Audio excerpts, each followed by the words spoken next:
ஸ்ரீமதே ராமானுஜாய நமக.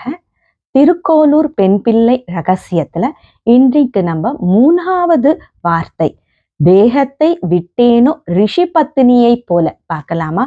இதுவும் கிருஷ்ணா அவதார கதை தாங்க. ஒரு வாட்டி கிருஷ்ணன் பலராமர் தன்னோட தோழர்மார்களோட சின்ன பிராயமா இருக்கும்போது அவர் என்ன பண்றாருன்னா வனத்துக்கு போறாரு, காட்டுக்கு போறாரு. அங்க போனவங்களுக்கு ரொம்ப பசி எடுக்குது.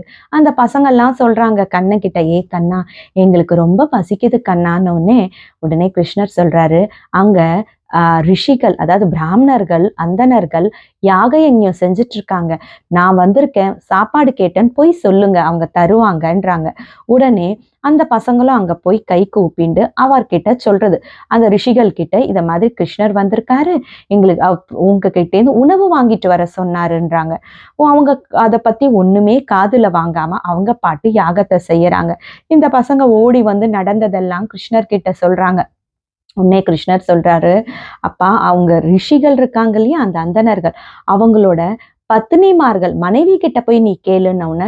இந்த பசங்களும் நேரா இப்ப மனைவிகள் கிட்ட போய் கேட்கறாங்க. அந்த மனைவிகள் எல்லாரும் கிருஷ்ணரா கூப்பிட்டாருன்னு சொல்லிட்டு தங்கிட்ட இருந்த உணவுப் பொருட்கள் எல்லாத்தையும் திரட்டிண்டு நேர கிருஷ்ணனை பார்க்க வந்து அவர் திருவடியில சமர்ப்பிச்சு அவருக்கு பரிமாறவும் செஞ்சு அவர் சாப்பிட்டதை பார்த்து சந்தோஷமும் அடையிறாங்க. இப்ப கிளம்பணும், ஆனா எந்த மனைவிமார்களும் நாங்க கிளம்ப மாட்டோன்றாங்க. கிருஷ்ணர் கேட்கிறாரு, ஏமா கிளம்பல? அப்ப எங்க கணவர் எங்களை போகும்போதே என்ன தெரியுமா சொல்லி அனுப்பிச்சாரு? போகக்கூடாது, மீறி போனீங்கன்னா திரும்பி வரக்கூடாதுன்னு சொன்னாரு, அதனால நாங்க போக மாட்டோம் அப்படின்றாரு. கிருஷ்ணர் சொல்றாரு, நீங்க போங்க, இப்ப அவங்க உங்களை ஏத்துப்பாங்க அப்படின்னு. உடனே அந்த பெண்களும் கிளம்பி போறாங்க.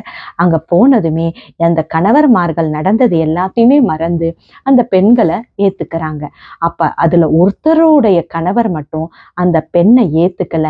அந்த பெண் மனசுல கண்ணனை தரிச்சுண்டு தன்னை உயிரை தியாகம் பண்றா. இந்த விஷயம் பாத்தீங்கன்னா பக்த வித்லோச்சனம்ன்ற இடத்துலதான் இந்த நடந்தது. இத பார்த்துதான் திருக்கோளூர் அம்மாள் சொல்றா, தேகத்தை விட்டேனோ ரிஷி பத்தினி. இந்த ரிஷி பத்தினிய மாதிரி தூய அன்போடு கண்ணன் மேல இருந்து தேக தியாகமா நான் செய்தேன் அப்படின்னு 3வது வார்த்தையில சொல்றா. ஸ்ரீமதே ராமானுஜாய நமக.